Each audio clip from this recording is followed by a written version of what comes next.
the Eating at a Meeting podcast. I'm your host, Tracy Stuckrath, dietary needs expert, certified meetings manager, certified food protection manager. I have searched the globe to find people and businesses who are creating safe, sustainable, and inclusive food and beverage experiences for their employees, guests, and communities. In each episode, you will find authentic conversations about how food and beverage impacts inclusion, sustainability, culture, community, health, and wellness. I know that sounds like a lot, but we're going to cover it all. Are you ready to feed engagement, nourish inclusion, and bolster your bottom line? If so, let's go. Hi, everybody, and welcome to the Eating at a Meeting podcast, where we talk about all things food and beverage with experts in all facets of food and beverage, doctors and chefs and farmers and you name it, eaters.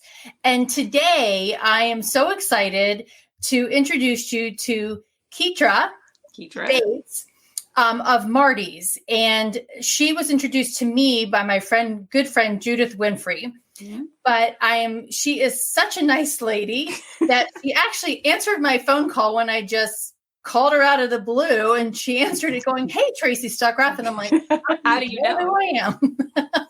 Caller ID. Caller ID, exactly. But I'm super excited to introduce you to her because she is doing a really cool thing in my old neighborhood. And I just love it. And what she's doing is that she's helping people achieve financial independence through food. And she's doing it in Southwest Atlanta, which I lived in for 15 years and love. So welcome to the show, Keitra. Thank you. Thank you. I'm going to tell you, this is the best introduction so far. Really? Really, because, Keitra's a nice lady. I think that's just funny. I do. I do. It's not very serious. I really love that. Thank you. It's great to be welcome. Here. Well, we have, I did call you just out of the blue based on Judith's recommendation, and you answered the phone, and we chatted for a good 45 minutes. You're a fun lady too. So. Thanks. Okay. So, Judith introduced me, sent me the Bon Appetit article. So congratulations on the fabulous piece in Bon Appetit magazine. Thank you. That took 3 years. Wow. And why is that? So the author, the reporter, approached us about 3 years ago when she was working for Creative Loafing. And she's like, "Oh, I want to do this, story on what you're doing." Okay, sure. And then the story just kind of kept growing. And then she eventually ended up leaving that publication. And she's like, "Oh, we'll get it published and rolling out in, oh gosh, what is the name of it? It's one that like people are really Vice. Okay, Vice. She was going to take it to Vice, and that didn't pan out. And I was just like, it's no problem. Whenever it's, time for it to be published, it will. And then she landed her dream job at Bon Appetit. And it was right during the time when they took on Dawn, their new editor, who's African-American, who probably had more of an understanding of what we were doing than any other Bon Appetit editor, previous to her tenure. And it worked out. It worked out. And, it couldn't have been more timely. So we really are excited about it. Tell everybody what Marddy's is and how you got to Marddy's. So Marddy's is a shared kitchen, which basically is a commercially licensed facility where people can come and produce, their retail food products. The reason why that was necessary is Westview and really the west side of Atlanta was in the midst of rapid gentrification. And my family was running a pizza shop at the time. And we just started noticing a lot of the Black-owned businesses that had been there since we moved to the community were starting to close. And the property ownership was changing hands. And, with new owners comes new values and, higher prices in this case. And so something that a lot of people aren't really familiar with, maybe more so now, is that in our community, and I think in a lot of minority communities, this occurs. A lot of people will cook from home and bring it to the businesses. And it's like peddling, hand to hand sales. Hey, I made these sweet potato pies. And as long as it, as long as they look clean and the pies look good, somebody's probably going to try it. Someone's going to trust that here's this ethnic thing that I love that takes a long time to make, and I'm sitting here in a barbershop, I'm probably going to try it. Okay. And so a lot of our vendors, were doing that kind of business. And so when the building that our pizza shop was in changed hands, beyond thinking like, okay, well, what's going to happen to our business? I started to think what's going to happen to all of these other businesses that depend on our customers and the beauty salon's customers. And so, I'm really a bit of a risk taker. and I really, I'm not inclined to people telling me what I can and cannot do. And so when we saw this happening, we, just took a chance and put a contract on a building that was boarded up. And that is the present home of Marddy's. And instead of, reestablishing our pizza spot, we decided the best way to, marry our values with the kind of business that we were doing anyway was to open a shared facility. And it's working out. Very good. Having lived in Sylvan Hills, which is just south of where you are, and I moved in, oh my gosh, I left in 2017. So I was there for 15 years. So 2008, can do my math.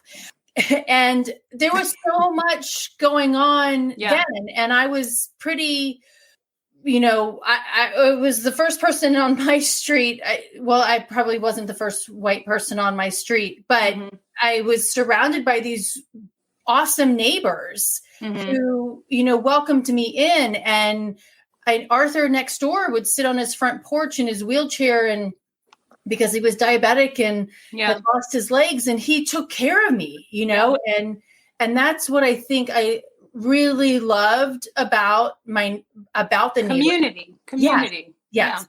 Yep. And, and granted, and there was a lady selling food down the street out of her house, but I don't really think that I would have eaten her food. You still are allowed to discern what is for you, what is not. Right. I certainly would not eat everybody's food, but I understand. And I think that's something that's missed with a lot of people that move in, specifically white people that move in. They see these houses and they start dreaming of, what this house could look like, with no regard to the people that actually live there. Like I literally have just, been on my porch and no one has seen me there. And I just see people walking by and they're like, oh, we could do this and this. It's like, no, you can't, because people live here. and it is a really interesting phenomenon. I won a grant, or I received a grant to help Marddy's get started. And part of what I had to do to, when I got the money, was do research. Now, this was very important for Marddy's being something that we now have, because if I hadn't been required to do the research, I don't think I would have known as much as I knew going into it. Okay. Initially I was just like, we're going to get this building and we're going to do this thing. But I had some assumptions that the research just was like, no. Really? Yes.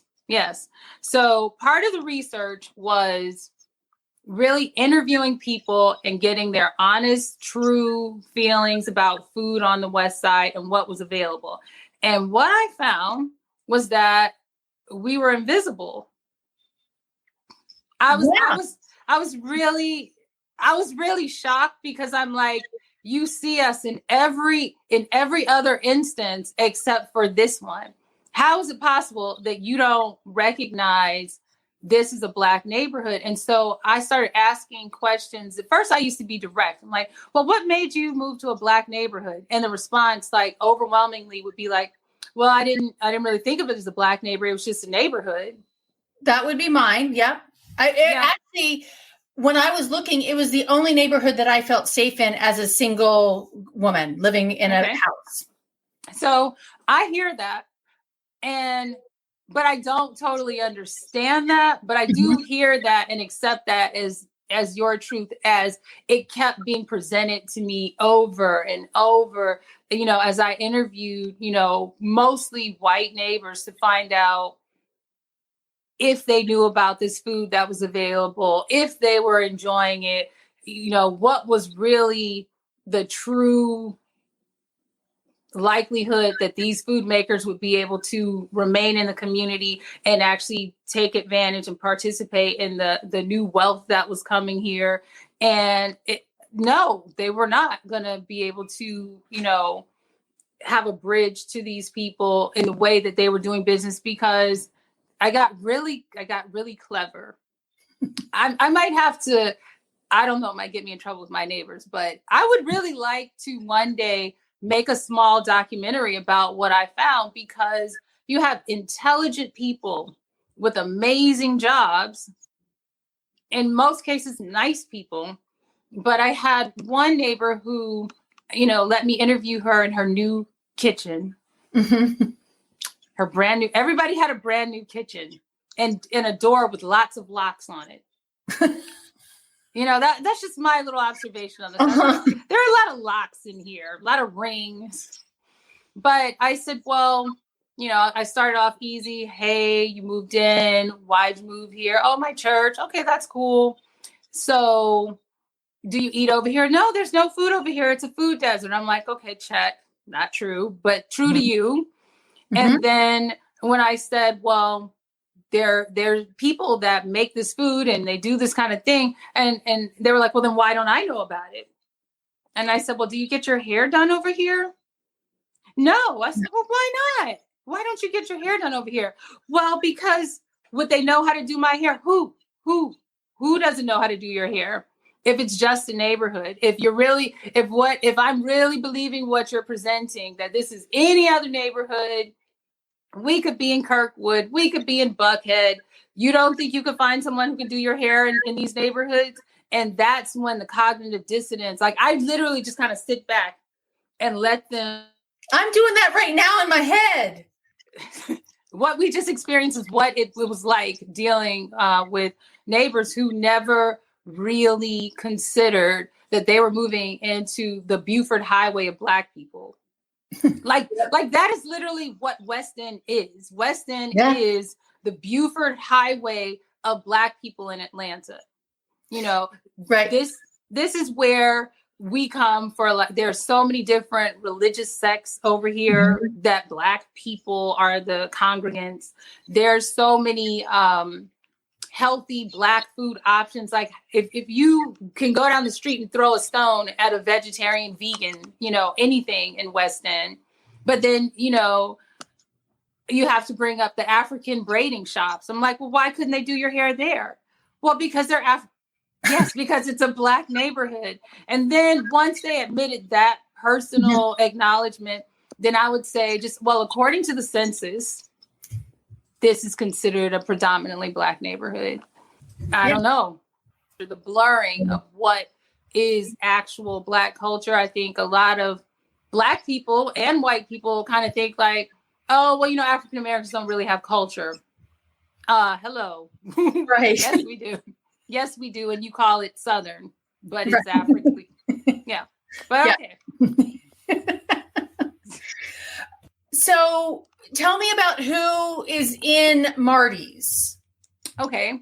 There are a lot of people that are a part of Marddy's right now, and the number's growing. Initially, we started out with, like a small cohort of people.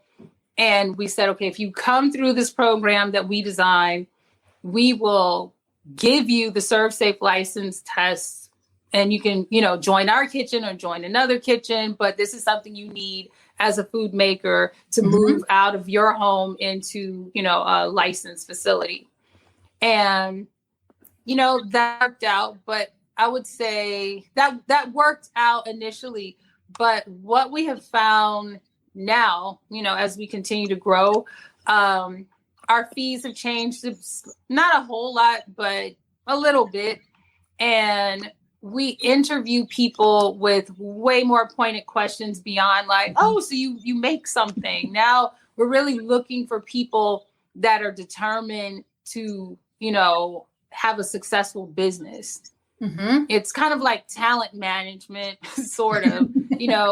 I like to be surrounded by people that have goals and really are, self-motivated. Mm-hmm. And it can be draining to work with people who are like, oh, well, I could make it, but they don't put forth like what it really takes to like grow the business. So unless you're really interested in scaling your business, I don't think just the average food maker is coming to Marddy's these days, because like, why? I actually advise against them. Like, if you've been selling food, sell it. So, why pay us when you could just be selling it and you could sign up for farmers markets. But at this point, if you have a product and you really want that to be a business and you don't want to work for anybody else, please call us.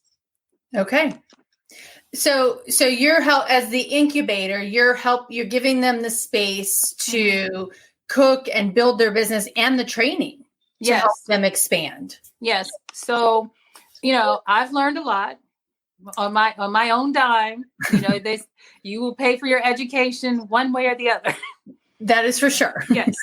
So I have made it less costly, I think, for people to come in and start their business or scale their business without, when we started our pizza spot, we paid a ridiculous amount of money for things that we just did not need. And now when someone comes to Marddy's, we're able to say, okay, we can help you if you'd like with your Department of Agriculture application. So It doesn't bounce around for months, and you don't know why they've sent it back to you. We're able to, through our connections, because we are growing in our network and influence. So now we're able to say, okay, well, you make this. I actually think you should approach this, vegan health food store because we already have vendors that have products in this space and we have a relationship with them. And I think maybe your product could work here. Most recently, actually last night, I'm really excited about this and I'm glad I get a chance to talk about it. Okay. We have launched an online marketplace. Okay. And we haven't been advertising it really, like we've mentioned it here in an article here, whatever. But in our meeting, our web developer was like, hey, have you guys seen the orders that are coming in? And we were all like, no. And she said, no, look. And she pulled, she shared her screen and people are buying. People are buying. It was so exciting. So we called the vendors who had orders. And they said, yeah, we've gotten the email. We've already shipped it. So we were literally, I don't know.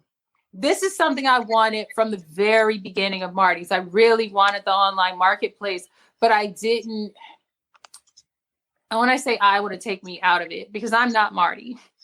Okay. We didn't have the influence, or the reach to garner the interest for people to sign up and then come in and explore what we have, in the marketplace. But now, because we've gotten, really good coverage with things like the Bon Appetit article, the NPR stories, because we've been on NPR 3 times now, which is amazing. It's amazing. So I will briefly admit this.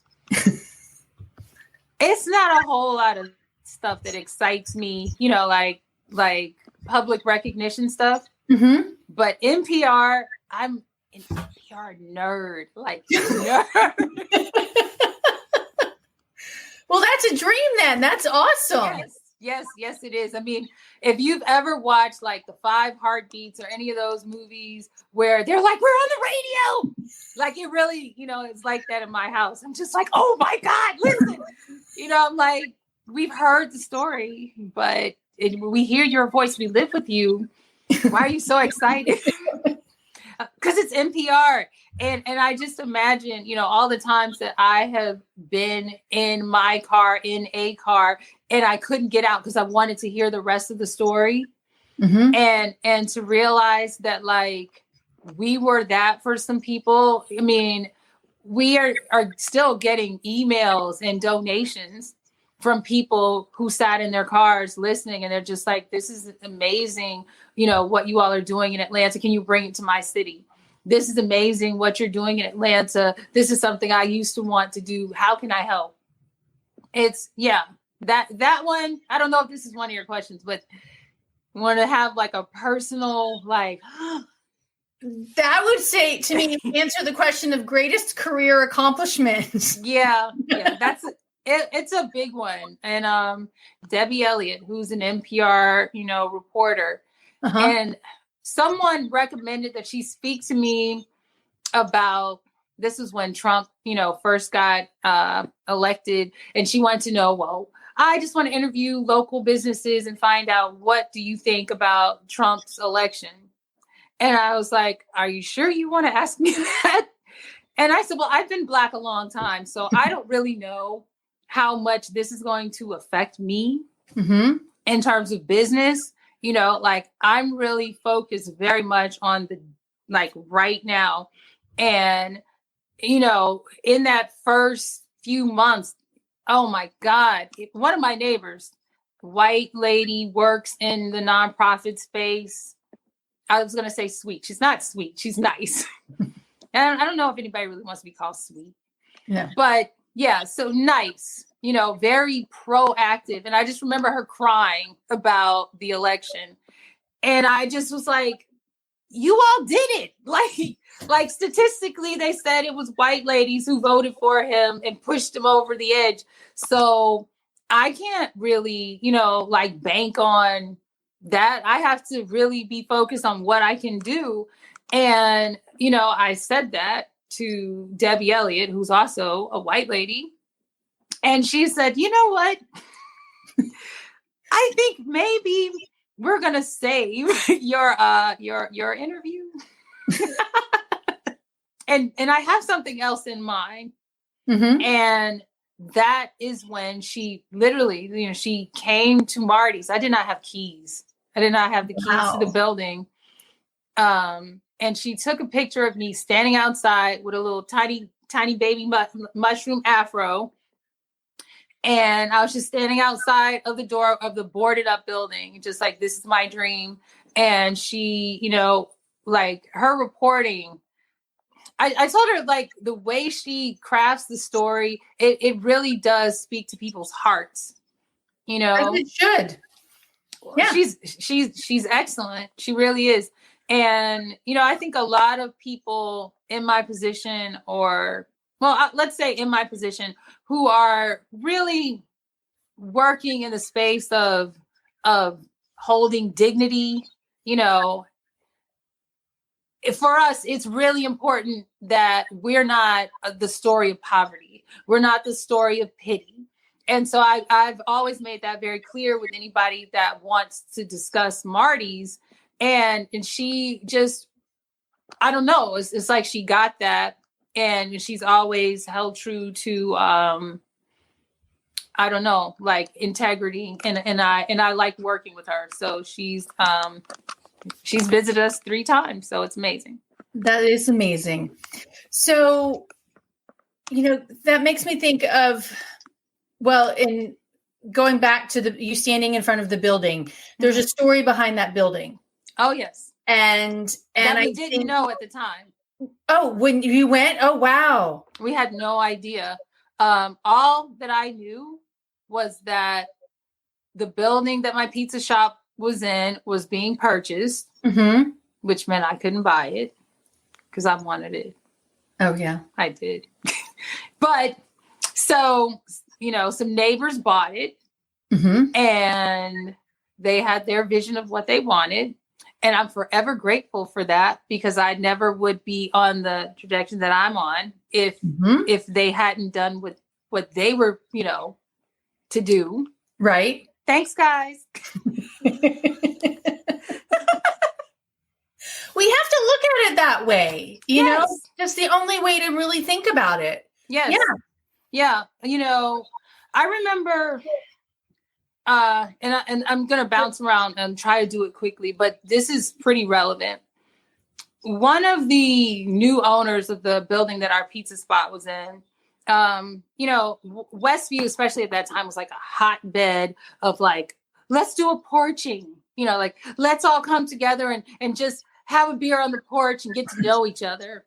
And I remember a neighbor had posted in Westview Neighbors that some thugs had stolen, I don't know, her paint cans and her lawnmower or something like that. And I mentioned like, hey, a thug would hit you in the head and steal your purse. They're not going to steal paint and a lawnmower. And please be careful about how you describe, you know, people here. Mm-hmm. And then right in the midst of that, somebody had recorded some children and posted it. And I'm like, this is on the heels of Trayvon Martin. And, you know, I have 5 children. At the time, I had a short afro. It's not like I'm terribly curvy, and I wear overalls, so I could easily be mistaken for a little black boy at any given moment. And I went to this porching, whatever. Mm-hmm. I don't go to them anymore. No. So I went to it, you know, with the full hope, like, okay, we're going to actually have a candid conversation. And I said, hey, this is a problem. Could you all from within your community communicate with the person that posted this and explain to them why? And remember, this is before Black Lives Matter. This is before, you know, like you couldn't escape, you know, the narrative, of like, hey, something is wrong here. So you really had people that were like in denial and defensive and no sounding board to be like, well, nobody else thinks I'm racist. So I remember saying like, hey, could you all do this? And it was a very like an appeal. I'm a mother. My children are getting older. I would like for them to be able to be safe. And they were safe before we had this mass migration or reintegration of this community. And now it's not safe for them because you have, you know, people from your community filming Black children and calling them thugs. And one of the owners of the building said, well, that's a really uncomfortable position to be in, to be the person to speak up to the neighbor. And I was like, you know what? It's also uncomfortable to be dead. But thank you. Thank you very much. This is what it feels like to have no friends. And I promise, I think that's the last time we ever spoke because it just, you know, I'm pretty logical, kind of stoic in many ways. Mm-hmm. You know, like I'm not going to get upset. You know, I accept you are who you are. And I just accepted in that moment that this person is who they are. It would be a gross waste of my time and talent to appeal to them in this moment. And I really needed to put myself in a position where I had, you know, autonomy to grow something in the way that I saw it. And so when they were like, oh, we're buying the building, I'm like, yeah, let's go put a contract on that building that's boarded up.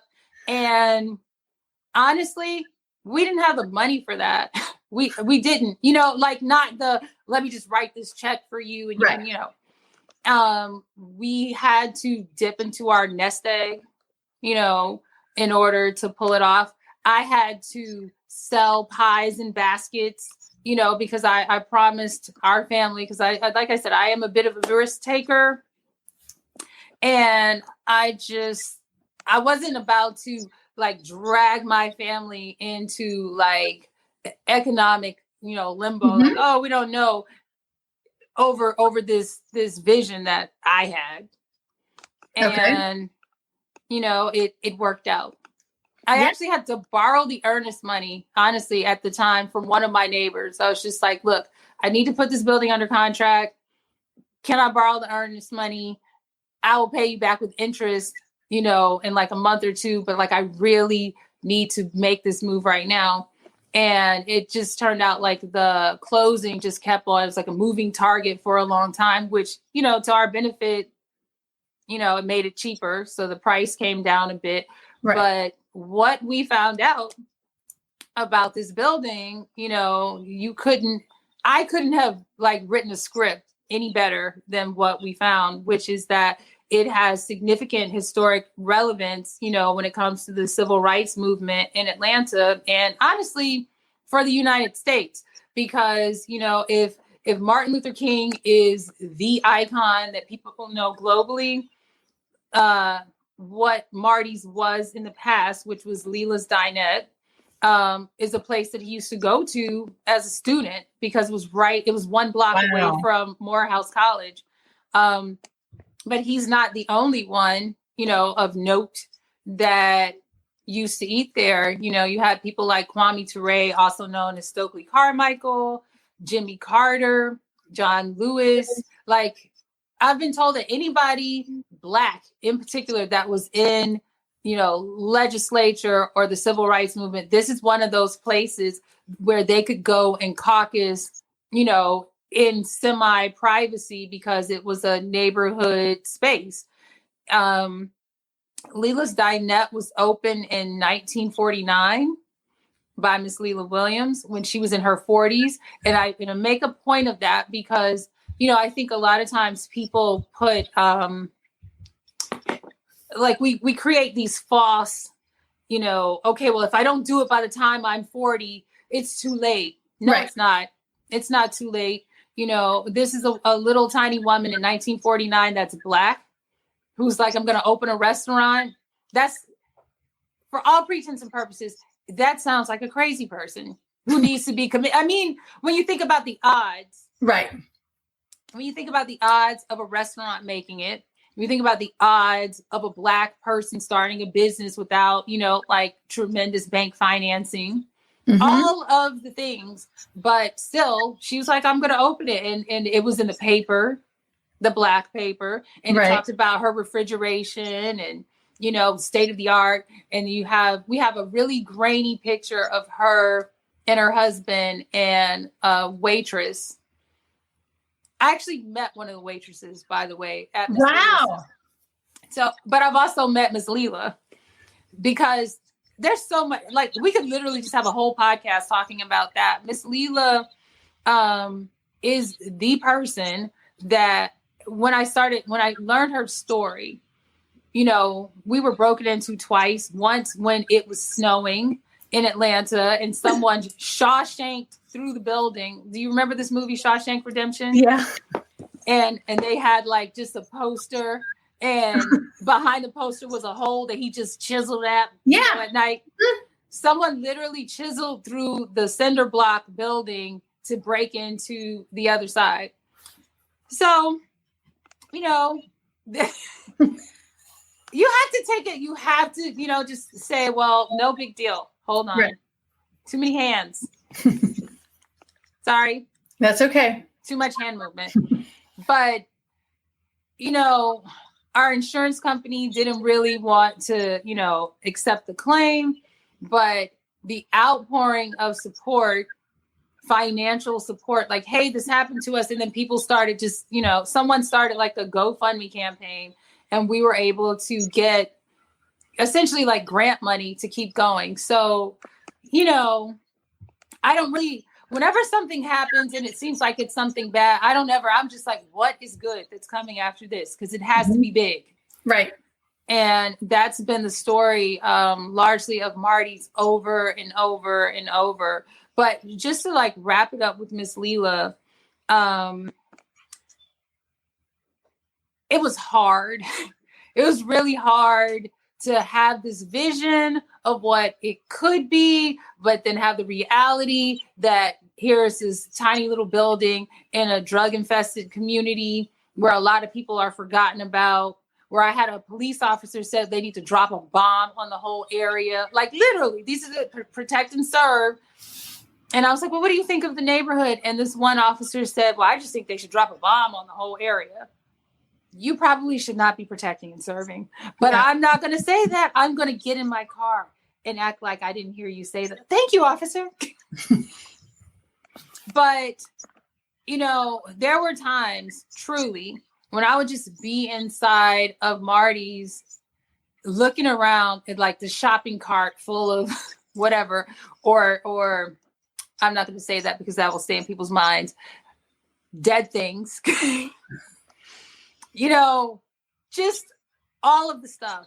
And I would stand there and I would give myself just a moment of feeling sorry for myself, but then I would like snap myself out of it and just say, look, if Miss Leela could do this in 1949, then who are you to talk about what you can't do?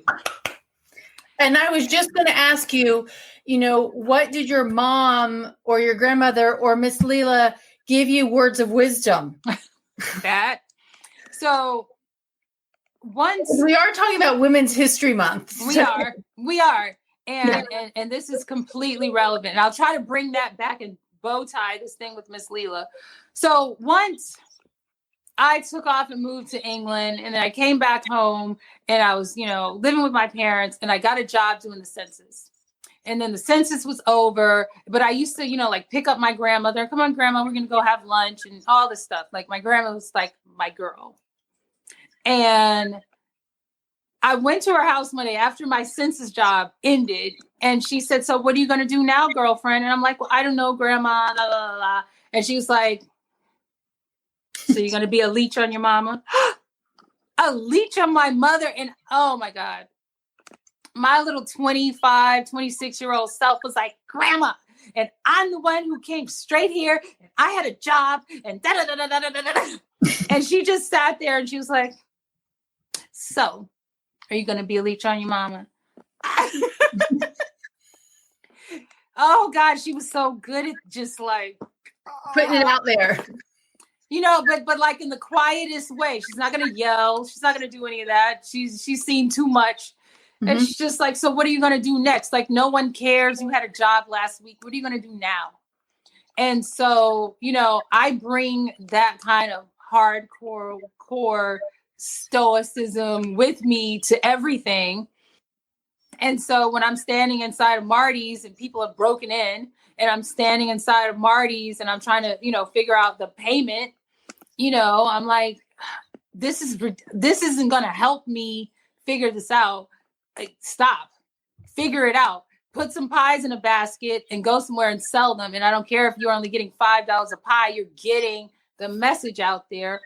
And honestly, if I hadn't been put in a position where I needed to literally like hand sell pies, people wouldn't have known about the mission.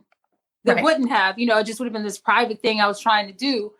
And so fast forward, Marddy's is finally up and running, and I'm taking this class downtown, and I got a phone call from one of our vendors, and she was like, Keitra, I really think I'm sitting here with Miss Leela. I'm like, no, I don't think so, because I did the math. Miss Leela would be over 100 years old now. So I had given up on trying to find her.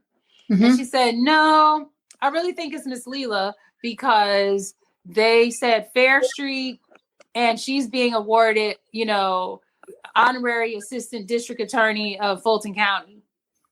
Oh my God. So yes. So I called my husband. I was like, come get me out of this class. I called the nursing home because now I have something to go on. So I'm like searching. I find out Miss Leela, who I've been searching for all this time, had been living in a nursing home around the corner from my children's school at the time.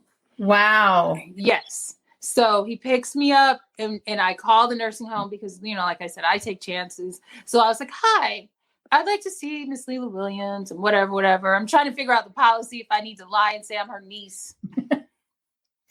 Yep. No such policy. So I show up, I get to the front desk. I'm like, hi, I'm here to see Miss Leela. And they just kind of look at me. It's like, she's right there. Miss Leela is literally getting off of the bus because she's in a wheelchair, coming into the facility. And like, as I approached her, I lost it. I don't know, that wasn't my plan. Mm-hmm. But like, I was really finally like in front of the person that I was using very much as my inspiration. And, I'm sitting here and I'm like, oh, if she could do it, I know I can do it. And then I'm like, she's the only person I felt like on the planet that really understood what an undertaking it was to have a dream about this little cinder block building and have it come to really don't cry, Lauren. It made me cry a lot. Oh my God. And I'm telling you, when I was like, and I just her goddaughter was there. A lot of her, extended family was around. All the nurses, they're all crying because, to get your flowers while you are alive is a huge thing. And we honestly need to do more of it. Mm-hmm. Really celebrating people now, and not saying, oh, well, if I tell you now, it's going to go to your head. Hopefully, maybe it will go to somebody's head and they'll continue to, strive and do more. Yep. And instead of like, well, I'm not going to acknowledge you. Why not? Like, smell the flowers. Right. So that was huge.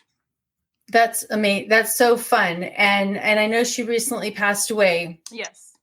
So, but the history behind that. So we're getting on 43 minutes here chatting. Okay. So I'm going to do a couple of round robin questions. Okay. Quick fire. So what is important to you as a woman in food and beverage? Autonomy, the ability to be self-determining, like over and over and over. That is, I'm known for my involvement in food, but truly my real goal and focus, if we had to make it very broad and general, is, to be able to be self-determining, for people to not necessarily have to have a job, for them to, get into something that they enjoy, and develop that gift and that interest and share it with the world. That, I know it sounds real My Little Pony, but that's what I want. That's what I want. That's why I do it. Awesome. So based on the history of the building, which I love, so you're taking that history and you're growing on it. How do you want to be remembered in history? Oh my God. I don't know. You don't know? I don't really think of, I don't think of my death in that way. I don't do things for like what's going to happen at my death. Mm-hmm. In terms of my remembrance. Les Brown talks about, like leaving empty. I definitely would like to, have like an impact on anything I'm involved in until my last day. I think about, I just finished Cicely Tyson's book, and, she wrote her book, and published it a few months maybe before she passed away. I want to go out like that, where they're just like, oh, and we're going to talk to Keitra, and be like, no, you're not, because she died. What are a few things that you appreciate about what you're doing and working with your Marddy's part or incubator vendors? Thank you. Something that I appreciate in them, or just the whole process? Appreciate what you're doing. Mm-hmm. I'll give you maybe 2 examples, and I'll try to make them small. I really, really enjoy working with people and seeing like that their dream is coming true. Like, there's nothing like, knowing that someone has a dream and you can use what you have to help that happen. So one of our vendors has a son that's on the spectrum, and she was at another kitchen at the time. And she's like, oh, I'm really thinking about, leaving this kitchen and Marddy's. And I have some questions. And I was really frank with her. I said, this is an older facility. we are poised to, have a second location, but, I can't promise you a timeline with that. And I shared with her that I had a son on the spectrum. And she said that was the thing that made her just say, you know what, I'm going to join this place because I know that they will understand me and they will welcome me and they will want the best for me, because she's literally, her name is Gigi and the company's called Juiced Up. She started this company to affect the health of, kids on the spectrum and people who just need to get their nutrients in a faster way, because, children can be really finicky eaters and kids on the spectrum even more so. And it's amazing to have an impact in that way. Another vendor that I would say I'm really proud of our work with is Miss Vera Thomas, who has a Bahamian food company, and she sells Bahamian hand pies. So she does like coconut pies, pineapple pies. The pineapple pies tend to be the things that people love the most, but I like the coconut ones because she actually shreds the coconut. It's crazy. Wow. I know. I can't even open a coconut. Beware of the woman who can. Beware of the woman who can, because that's a bad girl. But yeah, Miss Vera, likes everything fresh and homemade. But when she joined Marddy's, she came with a book of dreams this thick. Like literally, she came into Marddy's with like, here's my book of all my recipes and all the stuff I've been collecting over the years. And I'm working full time. And my last child is, graduating from college. And this is my turn to focus on me. And I take that very seriously. And, my colleague, Timothy Dobbins, takes that very seriously. And so we have been able to help Miss Vera go from full-time to part-time to now all of your money, all of your bills, all of everything is coming strictly from food. Wow. And that is amazing. That is amazing. Yeah, that's an amazing feeling. Yeah, I need to find, does she have a website too, or just on can you find everybody that's inside all the vendors in Marddy on your website? If you go to mardys.com, there's a link that says shop with us or visit our marketplace. Okay. And you will find Ms. Vera's handmade pies. And like I said, we haven't been advertising the marketplace yet because we're still building it out. We're still adding our vendors and making sure like, okay, your labels are right and this is right. And these are the ones that were ready to go at the time of the recent articles that have come out. And yeah, she's one of the ones that people are buying her stuff. And it's really good. It's really, really good. That's awesome. You and I could talk for hours. Yes. And clearly, yes. Okay. So 2 final questions to wrap it up. Okay. What is your favorite food? And then if you could invite anyone to sit at Marddy's or sit at your dining room table with you and your husband and your kids, who would it be? So I thought I was prepared for these because I was like, okay, what is she going to ask me? Okay. Favorite food, easy. That would be a sweet potato pie. I had one right before we logged in. I have them in my freezer, like little personal pies. Oh, wow. I do because true story. This is part of how I got to food.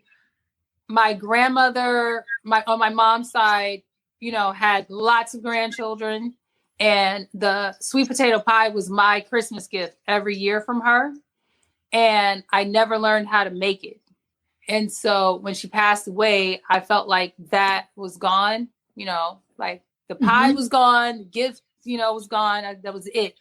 And obviously I encountered other sweet potato pies, but I could look at them and know that's not my grandmother's pie, because my grandmother's pie is a very traditional one where it looks orange. And a lot of people put a bunch of stuff in it, like cinnamon and too much nutmeg. And I don't want that. And one day I was in my vintage shop. I had a vintage shop. And this man walked in with a platter with these pies on it. Now, mind you, he has a cane and a platter, and he's older. So I'm like, that pie might be real.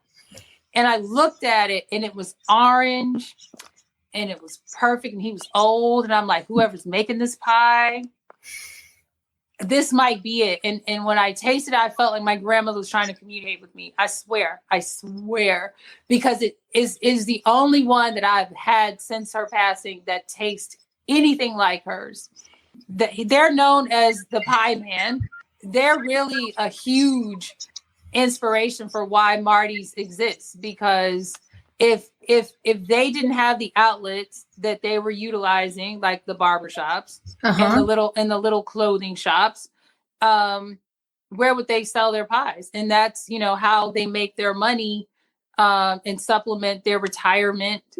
And, so I never publicize who they are. Reporters like, well, what are their names? They don't have names.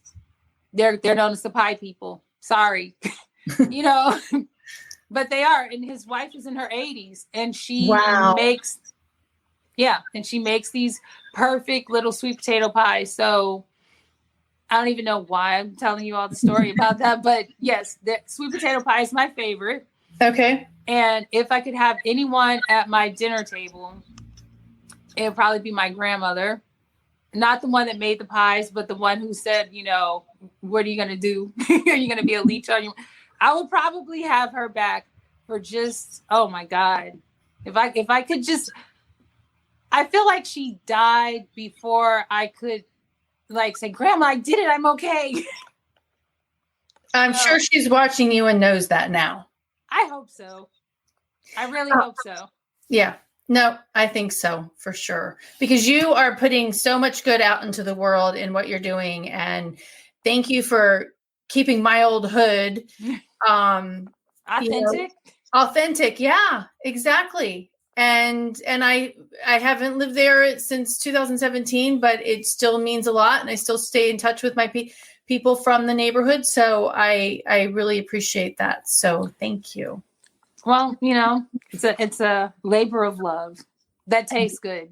That's all right. We're going to end on that. Okay. Keitra Bates with Marddy's. Thank you so much. And everybody, I've put the link into Marddy's on the website. You can find them on Instagram at Marddy's, right? Yes. Just Marddy's is the handle, and Facebook. Check out all their vendors in the shop. And when you're in Atlanta, please go to visit them. Tracy, we forgot to tell them. Yes. Totally forgot. Do we have time? Sure. Okay. Yeah, all the time. So we are opening a second location at Pittsburgh Yards, which is owned and controlled by the Annie Casey Foundation. If you listen to NPR, you know this name. Mm-hmm. And this is sponsored by the Annie Casey Foundation. It's NPR all over. So yeah, we responded to an RFP, and after about 2 years of vetting, we were selected to be the operator of their retail commercial kitchen space on the property inside of the building. It really is amazing. We're talking 1,900 square feet. It used to be an old, is it a shipping yard? It's very industrial, like floor to ceiling windows on either end of our space. Very, very beautiful. Right now, we're really looking at, who's going to design the interior for us, because I really am wanting it to be an experience. Marddy's, was founded, and all our work started out dealing with gentrification and the Black community. But I would have to say, our mission is expanding to other cultures. So, and the preservation of other cultures. So please beware that you're going to find things like pandesal, I hope, which is Filipino bread. And we have one of our members is the Women's Refugee Network. Oh, wow. Mm-hmm. So I can't even tell you how many different amazing women are a part of that group. And we are definitely expecting to bring a lot of that variety to the space, because I think something that happens with, the blurring of Black culinary, what is the word I'm looking for? Culture. And just what we bring, the things that we add to, that space, is that it's rarely is it ever put on the same platform and level as other cultures. You're not looking at like, oh, we're going to explore Black Eyed Peas today. It just kind of gets like swallowed up into that's Thanksgiving food. I remember looking at some magazine, they're like, a fresh take on Hoppin' John, which wasn't Hoppin' John. I'm like, you have decimated a Black recipe. But I really am looking forward to people coming, hoping to be inspired, hoping to discover and explore other cultures, and looking to Marddy's as a place where they can do that in one spot. That's awesome, because everybody, when I live there, the location where this is happening is in a part of town called Pittsburgh. Yes. In Southwest Atlanta. And it was just an open field with cement and overgrown weeds and all of this stuff. And I drove by it every single day to get wherever I needed to get to the highway. And so I'm so excited that that's finally being developed. So I really can't wait to come back. It's 31 acres. Wow. 31 acres, and the Beltline runs inside of it. So it's the only place in Atlanta, I believe, where the Beltline, which is this connecting trail. Yeah. Yep. That actually runs inside of the property. So we're really expecting a lot of exposure and foot traffic. So, that's a lot of pressure on Marddy's and for us to do it right. Because I feel like there are a lot of people who are going to bring their Buckhead expectations, their Kirkwood expectations. And I recognize that. And it's just a fact, that influences design sometimes, like who will be there to shop. Right. But beyond that, it's like who will be selling their goods there. And so how to, make that something of interest to all or to most and make it affordable is what we're really focused on right now. So that is something that we're like, maybe we're doing a few things.